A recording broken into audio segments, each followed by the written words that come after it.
5K, 10K, half marathon, marathons. But how does it really feel to make that next step up? What is that process and what are the emotions that you feel? How do we really get started with going from a marathon to ultra running? How do we even begin? How do we start to train for an ultra marathon?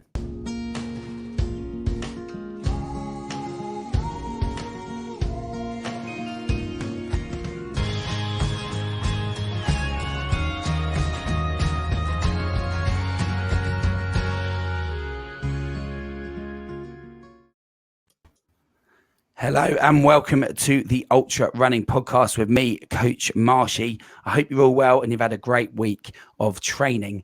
So today I would like to welcome a very special guest in Sarah, aka the Little Book of Running.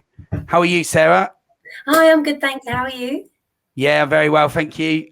So Sarah, why don't you tell all of our listeners and viewers what it is, who you are, why you're into running, and what you do around the running world.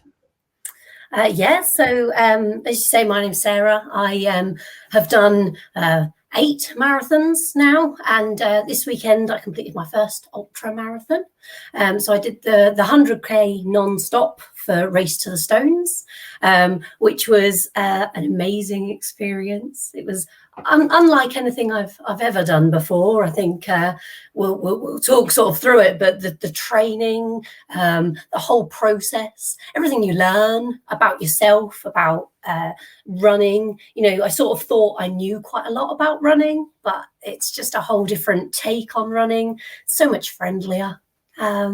So yeah, the Race to the Stones was a fantastic event. I think as a first ultra marathon, I think they cater really well. Everyone's very understanding, whether it's your first or your 10th. Everyone has such a great feel to them, and it's just such a camaraderie to the event, which is just incredible. Excellent. And are you just a participant in running, or do you do any sort of like coaching, or do you pay it forward at all? Do you help others in the running world at all? So I'm a run lead for our running club, which is Redway Runners, which is just a local running community. And I lead a weekly run for them, where we do some tempo running. And also every sort of other Wednesday, we do a track session, which is interval based. And I love that because I get to stand and sort of clap the guys through and hopefully teach them a bit about not just the running, but also the recovery, the stretching after and stuff, which is really good fun. Excellent. I share that role in my running club. So and that running club is Milton Keynes based, right? Redway Runners. Yes. Yep. It's actually my dad is actually the chairman and the founder. Excellent. So very close to my heart as a running club. Brilliant. Do you think he'd be up for coming on the show? Yeah, of course he would. He'd love that. Yeah, no, that's cool. So being from Cambridge myself, I'm fairly aware of Redway Runners. You know, I have family links across with Milton Keynes as well. So I'm pretty used to seeing you guys around and at local events in sort of East Anglia area. So you look like a massive running club. Is it a big running club? Yeah, I think it's the biggest physical running club. So not taking into account like virtual ones, it's the biggest running club in the UK. That's so awesome. Last year we had signed up 3,500 members. Wow, so, which is huge, and we run quite a lot of like local events. So not the weekend just gone, but the one before, we had a Thurston relay, which is just around one of the local lakes in Milton Keynes. Teams of 4, 2.5 miles, so short and sharp. Relay around the lake, which is great fun. We had 50 teams, and we all have some cake after and a cup of tea, and it's lovely. That's awesome. Yeah, no, I have run around that lake before. So it sounds like an awesome running club, and you must have a massive sense of pride then that you know your dad's the founder and the chair of that running club. How does that make you feel in the running community? Do you feel really a lot of pride in that? Yeah, so much pride. I mean, we run a lot of beginners courses for sort of couch to 5K style. And there's been over 200 of these courses, which usually have about 40 people on.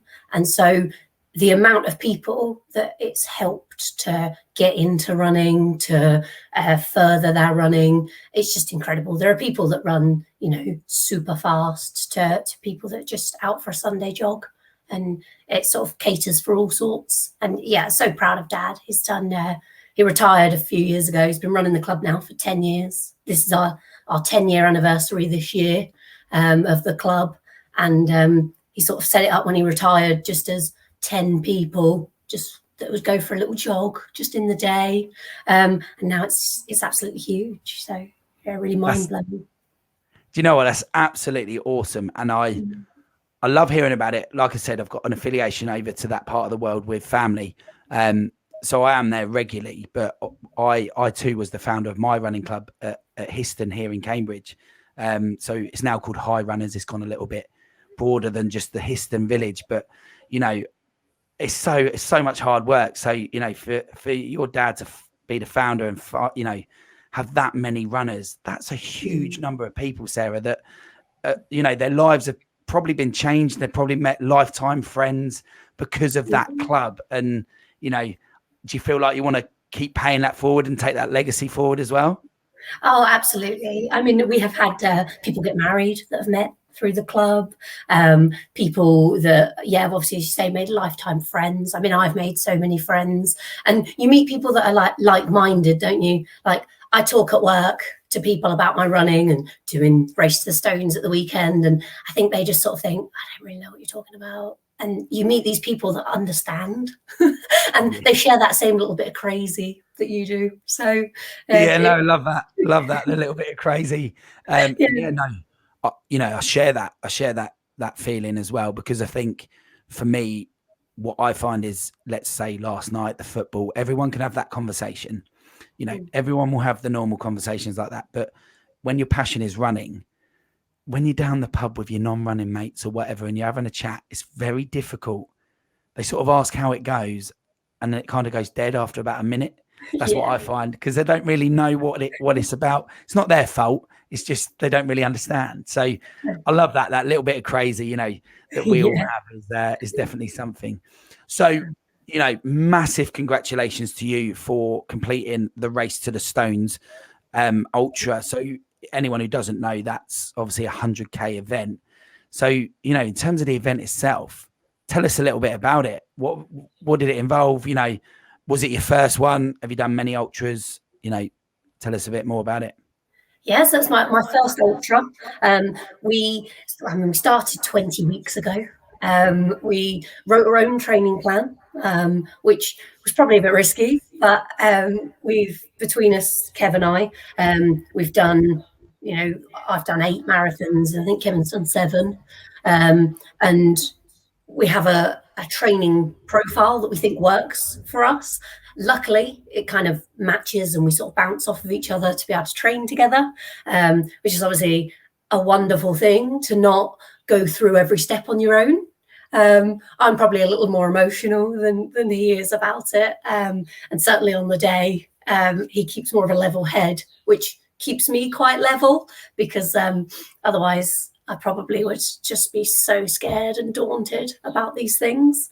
But you know, I take the dog out for a walk, listen to audiobooks of people that have done, you know, lots of ultra marathons, and people have won the ultras, and just the training techniques that they use. And we tend to use training blocks. So we do the 4 weeks, 3 weeks hard, recovery week, 3 weeks hard, recovery week, which I think is quite a tried and tested method. No, I agree. Yeah, that's what I would put out to anyone I'm coaching. Yeah, we sort of in training went up to 50K, which I think if you were doing a marathon and you only went to half marathon, that's very daunting. So that was quite scary to only go to sort of halfway point. But obviously, if you go any further, you don't recover enough. And we obviously, with COVID, we had events that from last year that had fallen into our training block. So we did the Boston UK Marathon throughout training, which was obviously a road marathon, which went against everything that we were training for. So we approached that quite okay, we've just got to, it's just time or feet. It's just miles to tick through. But that was a great event. I think it's the UK's flattest marathon. Wow. So in terms of training for Race to the Stones, with its 4,500 feet of elevation, very, very different. Yeah. But in some ways, when we'd booked it, we were hoping it would be a PB marathon. That wasn't obviously how we approached it when it came to the event. And in some ways, I think it made it harder because you never changed your stance of like your stride, just constant, one foot, one foot. And it was on the bank holiday in May, and it was so hot, so sunburned. So just to pick up on that, then the whole kind of difference. Obviously, we've got a variety of listeners. Some of them have done ultras, so they kind of get what we're talking about here. But people that don't know, there's a massive difference, right? You've kind of just touched on it there and explained it, but that difference between what you would do to do a marathon, both training wise and in a race, versus what you would do to do 100K, you almost have to forget it, right? Would you say that's how it is? Yeah, absolutely. I think training for the ultra has been very much, we're going to go through 9 pit stops. So I'm just training to get to each pit stop. Whereas with a marathon, you're approaching the whole distance. And you say, for me, certainly, I'm saying I don't want to stop for that distance. I want to keep one foot in front of the other. And I had a couple of little mottos running through my head throughout the ultra, which was don't wait till you're hungry to eat. Don't wait till you're thirsty to drink. Keep putting one foot in front of the other. Every step gets you closer to the end.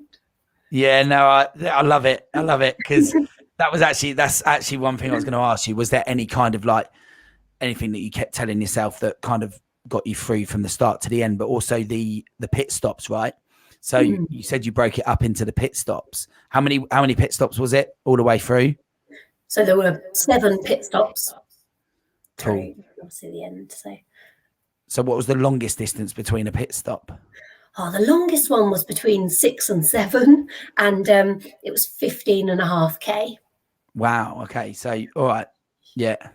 It's so for our 10K listeners and our sort of 5K listeners, that's way above what they're doing. So that gives some sort of perspective as well. And I love the whole food thing as well that you were saying there. That's, I think when I did my first one, that was the biggest problem, is that you were waiting until you were hungry to eat. Because to be fair, in a marathon, if you run in at a kind of quick enough kind of pace, you would get to the end without needing too much refuel. And if that's all the experience you've got, and then you go into this massive race, remembering to eat before you're hungry is key. But I think most things, you say you listen to audiobooks and things, most of that advice out there is very similar now. They're saying like eat in that first 20 miles or whatever. So yeah, no, that's cool. So during the Race to the Stones, did you and Kev have any massive kind of moments of doubt? And if you did, was it at separate times so that one could pull the other one through, or how did it kind of work? Did that happen? I think whenever we race, it's fairly similar. My hopelessness comes in the middle because I think there's so far still to go. And for me, that happened at pit stop 6.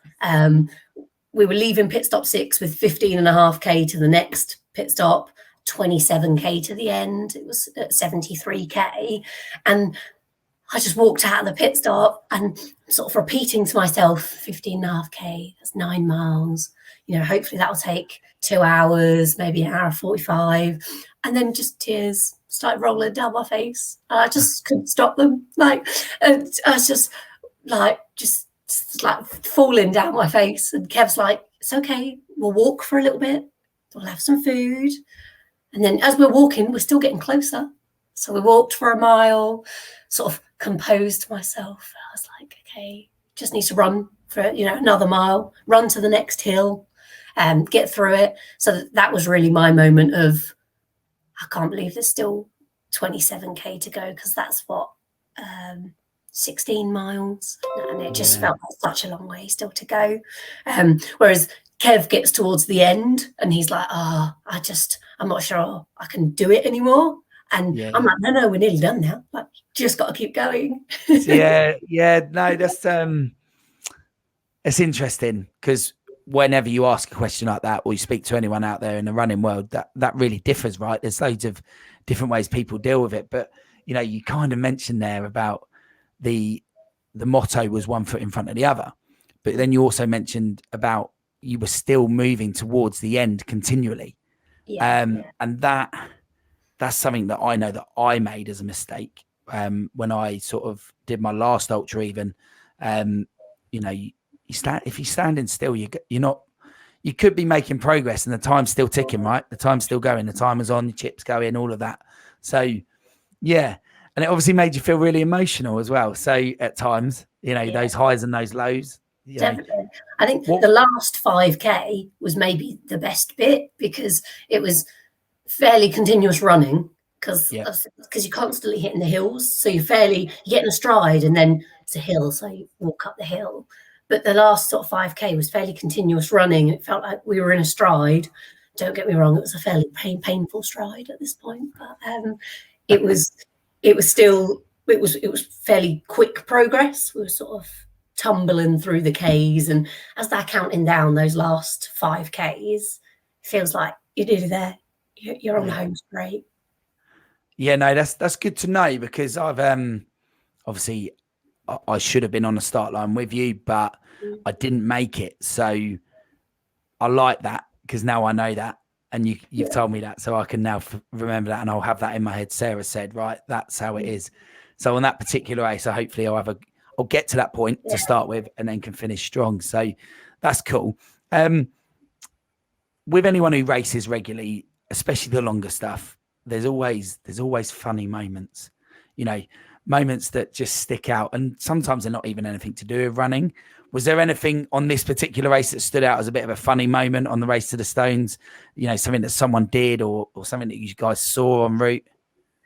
I think at pit stop 5 they had like a pen, and there had pigs in there, and the little piglets were all out in the road.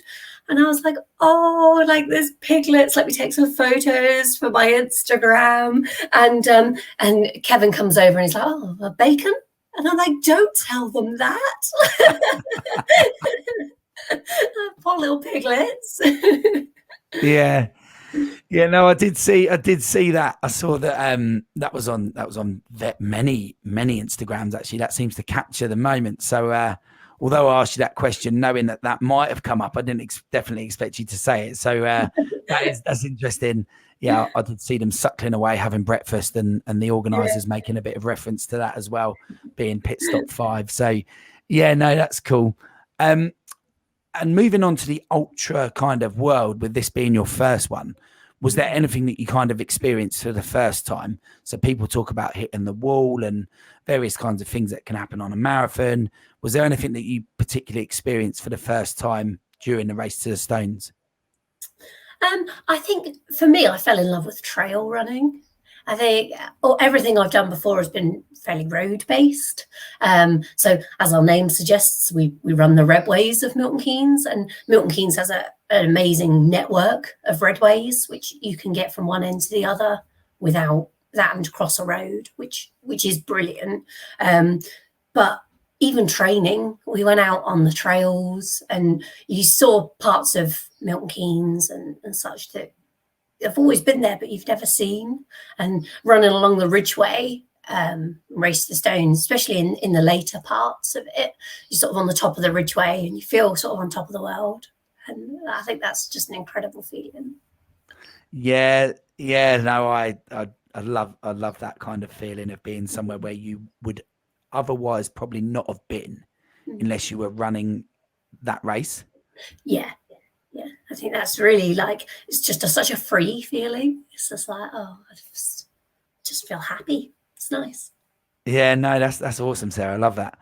That's really interesting. And hopefully, you know, one of the aims of this podcast is to try and show people that, you know, you, I, Kev, anyone that we know that runs, I would say they're all normal people, right?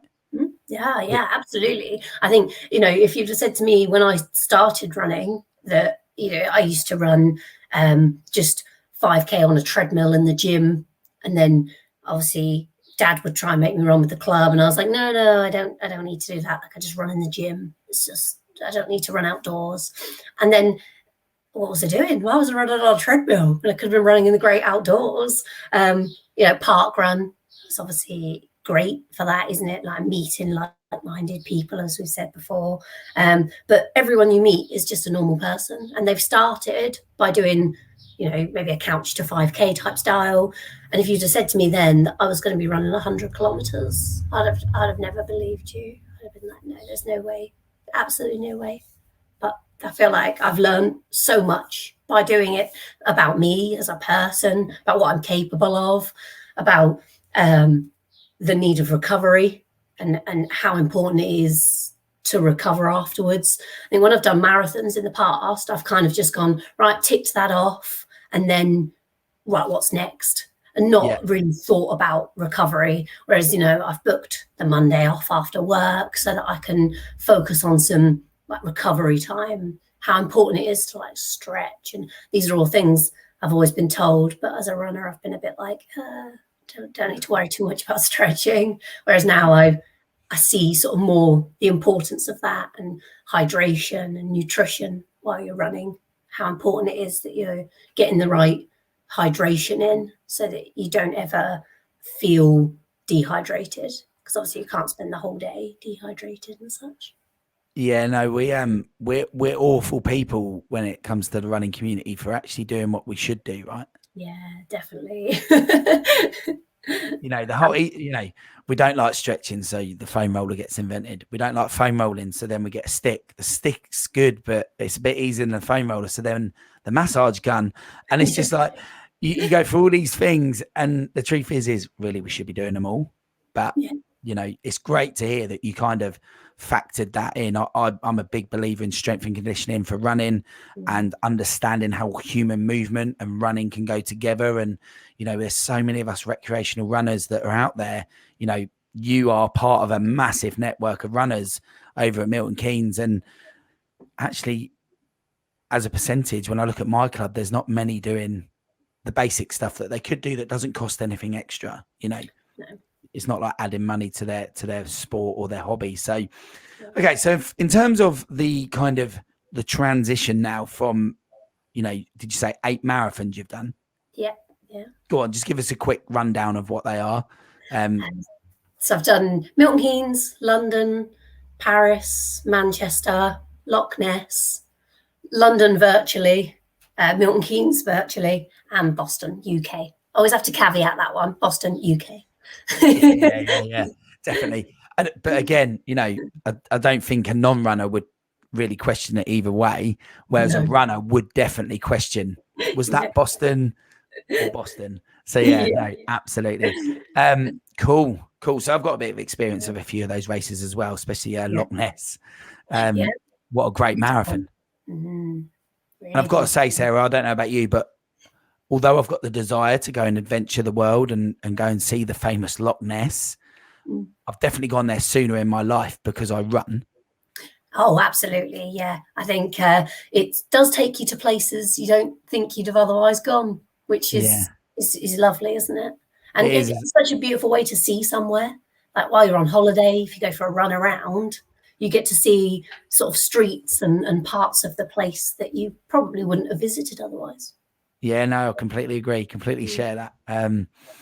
So going back, obviously we jumped onto the marathons there, but going back to that transition then from that marathon to the ultra, if I give you these 3 questions, go right back to the beginning of the ultra phase and that 20-week plan that you say. So how did you kind of get started with ultra running? What made you want to begin ultra running?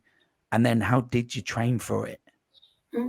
I think we had quite a few marathons in the diary, and they kept obviously getting pushed out and then cancelled and such.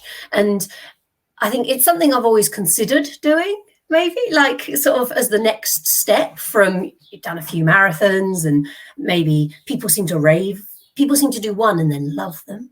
And I was like, oh, maybe I could do that. And then we were seeing obviously the marathons push out, as I say, and it just seemed like maybe these ultras were still happening. So we kind of said, well, we could maybe do one of those. And people had recommended the Threshold series as good sort of beginner ultra marathons, as ones that are really well, like the event staff are incredible, and obviously they're very well signposted. So for me, self-navigation would be just, I'd be so lost. So it's really important that it's really clear for me. And I think we just sort of, it was just felt like the next step. And with the COVID stuff going on, it felt like they were more likely to go ahead. So I like to have that target of what I'm training for. So I like to know something's going to happen and then train for it. So I think that was really important. And then when it came to training, as I say, listen to audiobooks while I was out walking the dog, and then we sat down and wrote a training plan, 20 weeks, and we researched what sort of points we should go to and how we should sort of do that training, and then just ticked each session off as we went by. We adapted the training plan as we went, as we learned a bit more about us as runners. And the original training plan had us go up to 50k and then stay in at that sort of mileage for a couple of weeks, whereas we brought that right down. We said, actually, it's more important to recover from the peak than to stay at the peak. So we sort of adapted it as we learned more, which I think was important. It wasn't important. It was important to not just have a training plan and go, well, that's what I've got to do. It gives us that ability to learn from that and make it our own. No, absolutely. It sounds, the adaptations that you get and then adapting that plan around those adaptations is really important. That 4-letter word that runners love to talk about, pace. What happened to your pace during that time?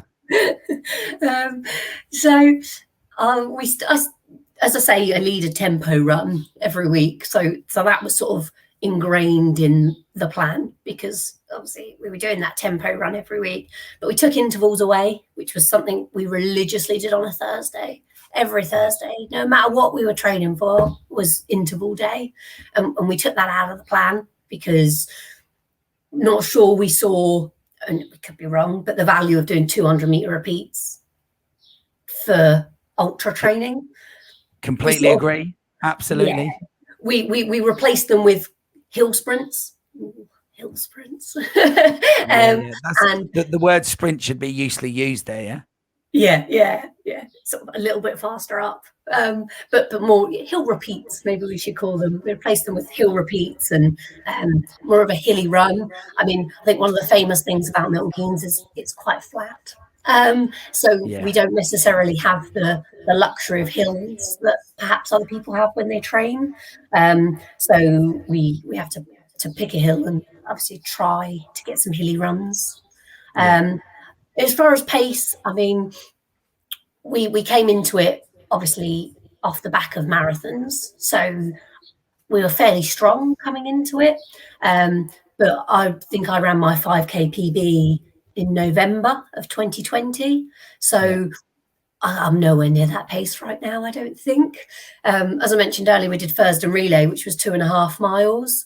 And I think I surprised myself at how fast I could still actually run, because still obviously built a fair amount of strength over the training, but not really been running too fast. But it's a beautiful way to run, not worrying about pace. I'm quite competitive, especially with Kev, because we run about the same pace. So we're very, he does beat me, I should mention, on pretty much all distances, but only very slightly. And so whenever we marathon train, or for training for a half or a PB, very much every run is about hitting a target pace. Whereas doing this ultra training, it's been, okay, we're going to run 20 miles, but it doesn't matter about pace. It doesn't matter how fast we go or how many times we stop or walk, and there's a real freedom to that you just don't get, I don't think, in training and for any other distance. Yeah, do you know what? That is, as you put it, a beautiful way to run, right? Now, everything you just said there is like, it's kind of music to my ears, but also music to the whole of our, our shared hobby of running and our industries kind of as a soundbite, that's so crucial for people to hear and learn. I've been taking some there were a couple of ladies out there actually that did the 2-day race to the stones that are part of my coaching, and you know, they realized somewhere in that training plan that they had to give up on this idea of running at a certain speed, otherwise it was never going to happen. And what you've just said is the most perfect way it's been put ever to me. I mean, I try and articulate it myself, but that is brilliant. I completely agree. It's just nice to go out there without that pressure. And, you know, it sounds like you guys learned that pretty quickly as well. So that's really good. And, you know, interesting that you remove the intervals, because that's what I would do. If we had a chat with Dean Carnesi or Yellow Runner or, you know, KC from Western States, any of those big runners, what would they say? Because I bet they would tell a beginner to do that. I wonder if they would tell a beginner to lose the interval. Yeah. But the tempo run obviously served a purpose for you guys a lot, because, I mean, it's great. I think it's a good thing to still have, but it obviously works really well for you. Yeah, I think so. And personally, I quite enjoy the tempo run because the sort of target pace for ours, or the described target pace for our tempo run on the Tuesday is a push, but it's not full out for me and Kev. So you still have that ability to run at the back and for it to be a fairly social run, or to really push it with the guys. And it's great because on a Tuesday, sometimes it feels like a race, because I mean, Tuesday just gone, we had 25 people, and some of them will obviously run that a lot faster, and I tend to sort of start slowly, and then for that last mile, it's a bit like being in a race, because there's people to like pick off as you go. So I think those tempo runs, and they build strength, don't they? Running tempo. Massively. Confidence boost. Yeah, massively. I think it's probably underused as a method. People, you know, we use it in our club. It sounds like you guys use it in your club, but I think you talk to a lot of people and they don't use it as part of a training plan. So yeah, definitely tempo run-ins. So that's good. That's really interesting to hear all of those things. And in terms of, you kind of touched on it there, that you kind of thought about ultras. You've said about it being like a next step, maybe things like that. But is there any now I know it's pretty fresh for you, but is there anything that's become a bucket list race in the ultra world, or are there any in general bucket list race in the marathon world as well? You know, is there anything you've got on the list? Well, so we've got sort of a recovery week this week, and then we've got Berlin Marathon at the end of September, and then London the week after, and then doing the Eden Project the week after that. So I've got 3 consecutive marathons, which is going to be an interesting struggle. So see how that goes. And then I think I'd love to do another ultra. I'm not sure which one yet, though. Not sure. Do you think you'd ever go to 100 miles? That's a long way, isn't it? I couldn't imagine I didn't finish and think I'd like to do another 40. So I think maybe 100 Ks. I say that now, but I think 100 Ks is as far as I'd want to go. I was going to say, can I challenge you on that to think about your first half marathon? I know. You would have probably stood there and thought, oh, as if that would only be halfway. I don't think I could do that. So, you know, definitely. I think ultra running is quite relative. I mean, you've done your first one. I've only done 4, of which one was a DNF. So I would say we're babies in that world. But I would say, from by the sounds of it, what you've got and what I've got so far from it is that, you know, it's relative. It's relative to what you will have done before, really.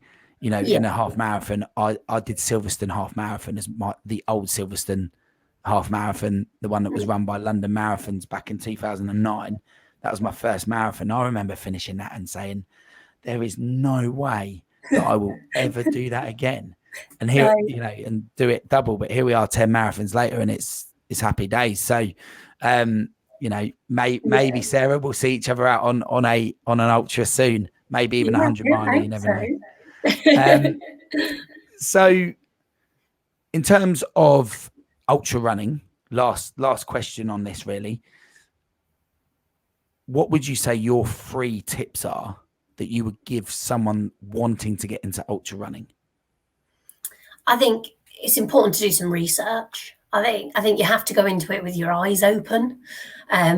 Whilst you learn things along the way, I think it's important to go in with the research of, you know, what other people have learned and stuff, and have an open mind to that.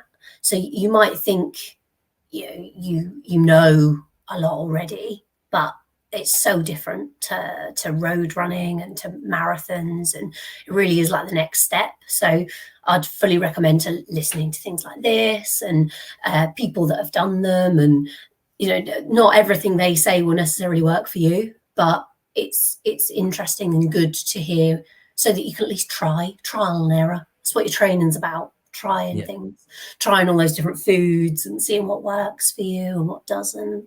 And then I think I've learned a lot about recovery. I think that's really important. I think whilst people can write a 20-week training plan of when to run, how far to run, maybe how fast to run, it's very important to factor recovery into that. So I knew last week I wanted to buy, my West Lab salts. I've bought calf sleeves and all sorts for recovery, so that I can face my next run. And I think lastly, just enjoy it.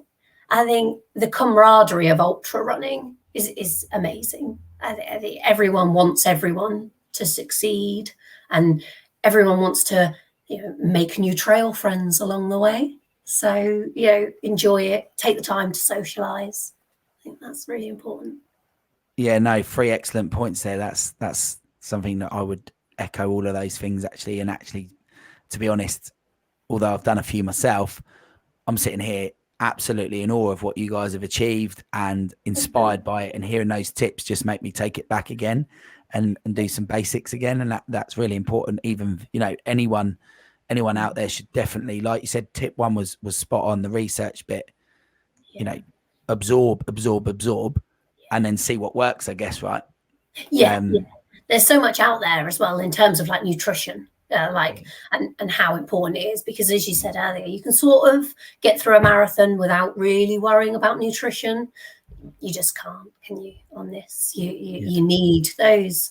We tried all sorts of different nutrition brands and stuff like that, and it was really interesting to sort of research all of that, and all your electrolytes that you need and how it affects like your stomach and all those sorts of different things. Yeah. And actually the bit you said at the end was so refreshing to hear. It's almost like there's a lack of ego in the ultra world, right? There's no big egos, is there? It's all about friends and support, and even the fast guys at the front. Yeah, absolutely. I mean, there were some incredible times at Race to the Stones. I think the guy that came first did like 8.5 hours, which is just an incredible feat. But I bet he's still very down to earth and won it with grace, I'm sure. So I didn't obviously see him, but everyone's so great. It's lovely. Well, I share that. I don't tend to see the front runners, but I think the ones that I've happened to talk to, absolutely. I've done some crewing events as well for a couple of our runners, and you end up at the finish line, and all of the finishers tend, if they can, they try and stay around, and they're supporting complete strangers on the way in. I know Race to the Stones is over a weekend for some of the participants. You guys went straight through all in one go, non-stop, but even then, there's a massive difference in time, right? So I think, the support is huge, but yeah, that's something I really like about the whole ultra running world itself. So 2 questions then. What does running mean to you? And you mentioned earlier that you were like on the gym treadmill and your dad was trying to get to run outside with the club. What does running mean to you? But what would you do without it now? I think running to me is a huge family thing. So obviously my dad runs, my mum runs as well. My aunt and her other half run. So it's a huge, it's a way that I see and socialize with my family. Also friends, relationships and everything that comes with that, I think is huge. And it's just a way to just feel, like I've said, free. I think it's amazing whether you're running on your own and got some like old school music on and you're just sort of plodding away and some time to think, and or whether it's very, very social. I think it ticks all the boxes of me time as well as social time. And then what would I do without it? I think I'd be very fat, because I eat too much cake, but also I think I would feel more isolated, because it's how you mull over any problems in your life, any work problems, and I don't know how I would deal with those stresses without it. So do you think it massively helps mental health then as well? Oh, absolutely. Yeah, absolutely. I think for me, if I'll run on a Wednesday on my lunch break, and it's such a nice way to step away from work and just either think about the problems that are at work or just forget about it completely and then come back with a clear head. I think it's really important. Yeah. No, that's it's been an absolutely amazing kind of interview, and hearing your perspective on it is so refreshing, and the amount that I've learned off you just now is huge. And I'm going to look forward to, I don't want to listen to the sound of my own voice, but listening back to what you've said, I'm going to look forward to that, because there's some really important tips there, and hopefully, we'll distribute this out, and this new podcast will continue to grow, and hope a lot of the old listeners will listen in anyway, with a bit of luck. So, hopefully they'll get something from it. There's a few ultra runners in there that are lacking confidence, and you're not just your free tips, but what you were saying earlier as well about beginning that journey and the research and everything you did is a clear view for people. So, if people wanted to follow you, Sarah, is there a way they can follow your journey of running and things? Yeah, so I'm Little Book of Running on Instagram, and so all of our running adventures go on there. And obviously we're about to start some new training blocks for marathon training. So hopefully some exciting adventures to come. Excellent. What we'll do is in the link, we'll put your links in the description as well, both on the audio and the YouTube of this, so that people can click on there, and if they just look below in the description, they'll be able to find your links as well. And if it's all right, we'll share the Redway links as well, just so the guys can follow that club and see what you guys are all about as well. Yeah, absolutely. We've got lots of events coming up, so brilliant. So thanks very much for coming on the show. I look forward to continuing to follow your personal journey. It certainly helped inspire me over a bit of a rough sort of pandemic year and a couple of years prior to that, but this pandemic year, finding you guys and following your stories has definitely helped that. Help me through it. So I'm looking forward to personally following on. So that's absolutely brilliant, Sarah. Thanks for coming. Stay there for a second. We're just going to pop you out and say goodbye, but thanks very much for coming. Thank you very much for having me. Excellent. Thanks. Hopefully Bye. we'll speak again soon. Yes. So that was Sarah, and what an inspirational journey of a new ultra runner. So if you enjoyed the podcast and you enjoyed what Sarah had to say, and you'd like to sort of share that on with anyone who you think needs that right now, feel free to share this via email or via any of your social medias. And please don't forget to give the podcast a rating. It's really appreciated when you do so. And hopefully you enjoyed yourselves, and hopefully we can meet here again on the Ultra Running Podcast with me, Coach Marshy. And hopefully we'll see you soon. Take care. Bye-bye.